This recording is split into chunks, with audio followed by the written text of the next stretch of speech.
दोस्तों, आदाब, सलाम, नमस्कार। आप देखना शुरू किए हैं आई4जी टीवी नेटवर्क। मैं हूं इंतजार। आज के इस खास वीडियो शो में हम बात करेंगे अमेरिका और इजराइल की दोस्ती के बारे में। अमेरिका व इजराइल के बीच दोस्ती का क्या इतिहास रहा है? क्या ये दोनों देश शुरू से ही सदाबहार दोस्त रहे हैं या बीच में तल्खियां भी आई हैं? दोस्तों, काफी महत्वपूर्ण व रोचक कहानी आपके सामने रखने जा रहा हूं। आप ध्यान से सुनिएगा, समझिएगा तथा अमेरिका व इजराइल के बीच दोस्ती के बारे में क्या समझ रखते हैं, आप अपना सुझाव भी कमेंट बॉक्स में जरूर दीजिएगा। दोस्तों, अमेरिकी राष्ट्रपति डोनाल्ड ट्रंप और इजराइल के प्रधानमंत्री बेंजामिन नेतन्याहू की करीबी दोस्ती पूरी दुनिया में अभी के समय जग जाहिर है। लेकिन ईरान युद्ध विराम शर्तों को लेकर पैदा हुए ताजा घटनाक्रम या यूं कहूं कि तनाव और ट्रंप के हालिया बयान ने हर किसी को हैरान कर दिया है। इस भू राजनीतिक टकराव ने एक बहुत पुराना और बुनियादी सवाल दोबारा जिंदा कर दिया है कि क्या अमेरिका व इजराइल हमेशा से ही इतने बड़े दोस्त थे?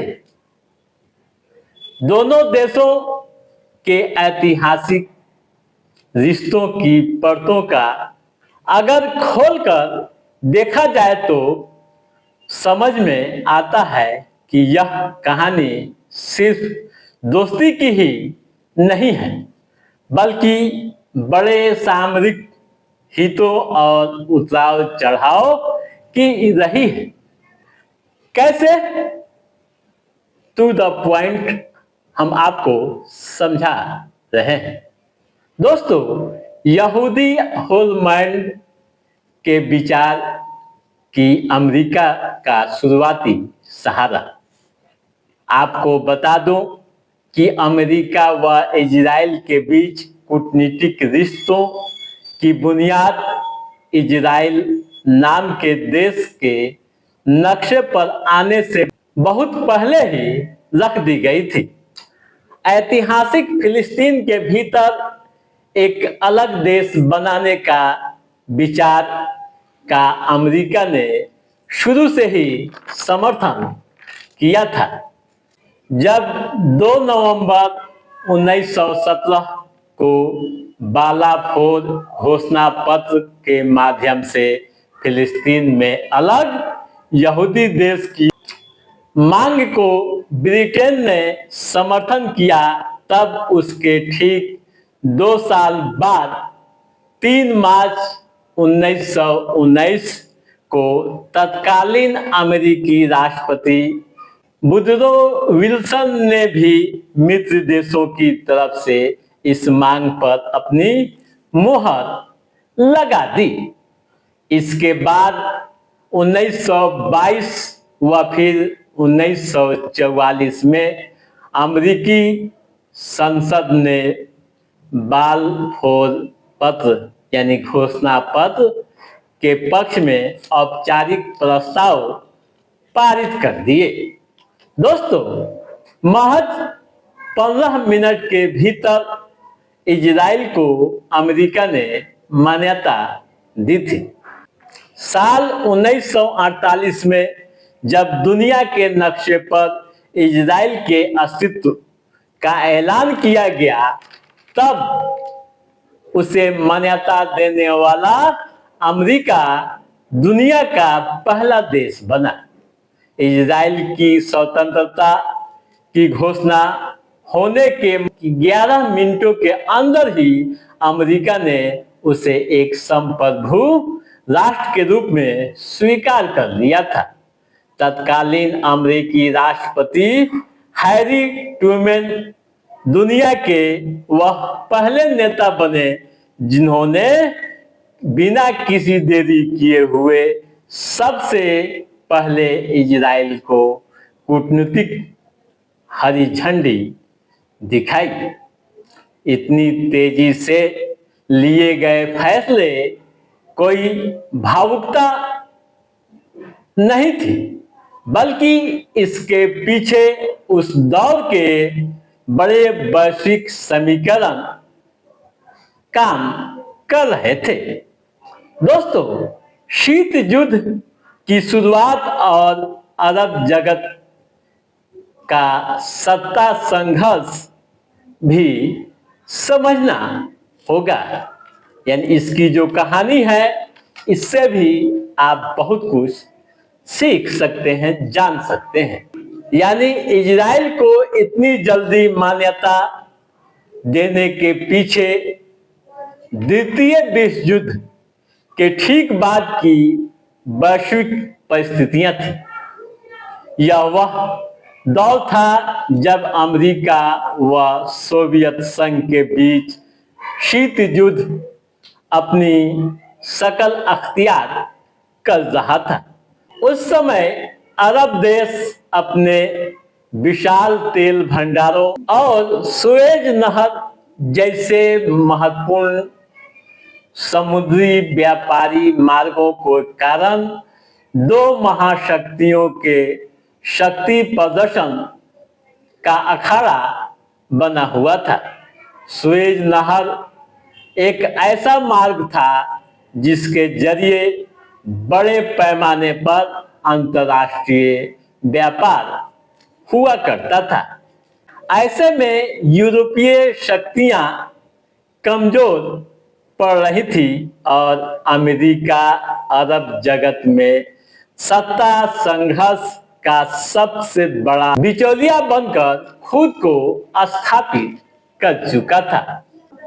दोस्तों, तेल रिजर्व पर नियंत्रण पाने के लिए अमेरिका को इजराइल की जरूरत थी।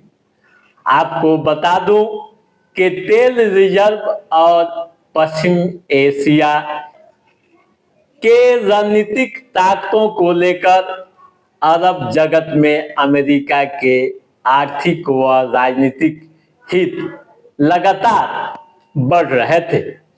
अमेरिका को अच्छी तरह से समझ में आ गया था कि अगर अरब देशों में मनमानी रोकना है और इलाके में अपनी मजबूत पकड़ स्थापित करनी है तो उसे एक भरोसेमंद व मजबूत साथी की जरूरत होगी।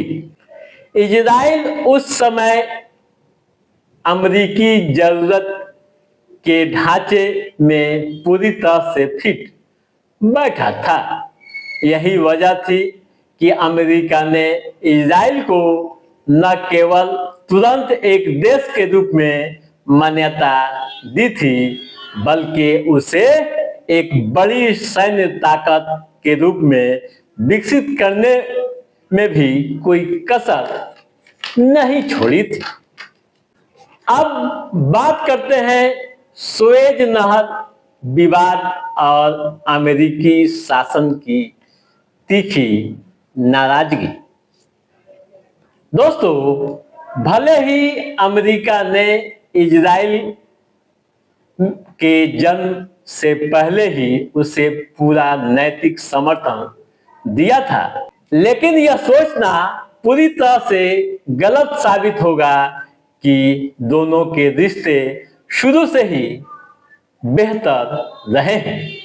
अतीत में कई ऐसे मोड़ आए हैं, कई ऐसे मौके आए हैं जहां दोनों देशों के संबंधों में गंभीर तल्ख मिजाजी देखी गई है, या यूं कहूं कि गंभीर खटास देखने को मिले हैं। सुएज नहर के नियंत्रण को लेकर जब अमेरिका ने फ्रांस व ब्रिटेन के साथ मिलकर मिस्र के खिलाफ लड़ाई छेड़ दी थी, तब अमेरिका का आइजनहवार प्रशासन इजराइल से बेहद नाराज हो गया था। अमेरिकी राष्ट्रपति ने इजराइल को खुलेआम धमकी दी थी। यहां तक कहा था कि अगर जंग के दौरान कब्जा किए गए इलाकों को खाली इजराइल ने नहीं किया तो अमेरिका उसकी मिलने वाली तमाम आर्थिक व सैन्य मदद पूरी तरह से रोक देगा। ठीक है दोस्तों, सोवियत संघ का दबाव व इजराइल का पीछे हटना भी एक बड़ा रणनीतिक कारण बताए जाते हैं। उस दौर में सिर्फ अमेरिका की ही नहीं बल्कि सोवियत संघ ने भी इजराइल को सीधी चेतावनी दी थी कि अगर वह मिस्र के इलाकों से पीछे नहीं हटा तो उस पर मिसाइलों से हमला किया जा सकता है। दोनों महाशक्तियों के इस जबरदस्त अंतर्राष्ट्रीय दबाव के आगे इजराइल को झुकना पड़ा था। हालात ऐसे बन गए कि कब्जा किए गए इलाकों को खाली कर के पीछे हटना पड़ा। यह घटना साफ तौर से साबित करती है कि अमेरिका के व्यापक वैश्विक हित टकराते थे तो वह अपने इस छोटे से सहयोगी को आंखें दिखाने से पीछे नहीं हटता था। दोस्तों, परमाणु कार्यक्रम पर कनाडा प्रशासन के साथ तनातनी भी हुई थी। रिश्तों में तल्खी का यह सिलसिला 1960 के दशक तक भी जारी रहा। उस वक्त अमेरिका में कनाडा प्रशासन सत्ता में था और वह इजराइल के गुप्त रूप से चल रहे परमाणु कार्यक्रमों को लेकर बेहद चिंतित व नाराज था। अमेरिका किसी भी सूरत में नहीं चाहता था कि वह पश्चिम एशिया के इस अशांत इलाके में कोई देश परमाणु हथियारों से लैस हो। इस मुद्दे पर दोनों देशों के राजनयिकों के बीच लंबे समय तक पर्दे के पीछे तीखी तानातानी भी चलती रही और रिश्तों में एक तरह का अविश्वास बना रहा। दोस्तों, 6 जून की जंग जिसने पूरी तरह बदल दिया अमेरिका का नजरिया। साल 1967 के इतिहास में एक नया मोड़ आया और इसी के साथ इजराइल को देखने का अमेरिकी नजरिया पूरी तरह से हमेशा के लिए बदल गया। इसे दुनिया के इतिहास में तीसरा अरब युद्ध भी कहा जाता है। इस जंग में इजराइल ने महज 6 दिनों के अंदर यानी मात्र छोटी सी अवधि के भीतर जॉर्डन, सीरिया और मिस्र जैसे अरब देशों को धूल चटा दी। साथ ही उसके एक बहुत बड़े भूभाग पर कब्जा भी कर लिया। इस अविश्वसनीय और एक तरफा जीत ने वाशिंगटन में बैठे अमेरिकी रणनीतिकारों को यह सोचने के लिए मजबूर कर दिया कि इजराइल इस पूरे इलाके का सबसे शक्तिशाली मोहरा बन सकता है। इस ऐतिहासिक जीत की अहमियत अमेरिका के लिए इसलिए काफी ज्यादा थी कि उस समय अमेरिकी सेना खुद वियतनाम युद्ध में फंसी हुई थी। यानी वियतनाम युद्ध के दलदल में अमेरिकी सेना पूरी तरह से फंसी हुई थी। दूसरी तरफ इजराइल ने बिना किसी अमेरिकी सैन्य मदद के अकेले दम पर अरब जगत को हरा दिया।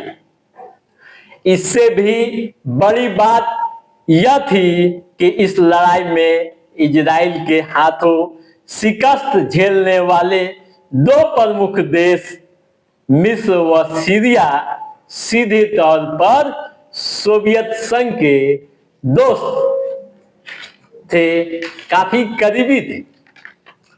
इजराइल की इस जीत ने इलाके में सोवियत संघ के बढ़ते प्रभावों को एक ही झटके में नेस्तो नाबूद कर दिया था। ठीक है दोस्तों, तो आप समझ गए होंगे तमाम तरह की बातें कि इजराइल व अमेरिका के बीच दोस्ती की क्या है कहानी। तो दोस्तों, आज के इस एपिसोड में बस इतना ही। कैसा रहा हमारा ये एपिसोड आप लाइक और कमेंट करके हमें जरूर बताइएगा। यदि आपने हमारे चैनल को सब्सक्राइब नहीं किया है तो सब्सक्राइब भी कीजिएगा, ताकि इस तरह की महत्वपूर्ण जानकारियों से संबंधित जो भी कोई अपडेट हो उससे हम समय समय पर आपके बीच पहुंचाते रहेंगे। तब तक आप अपने दोस्त को दिए इजाजत। नमस्कार।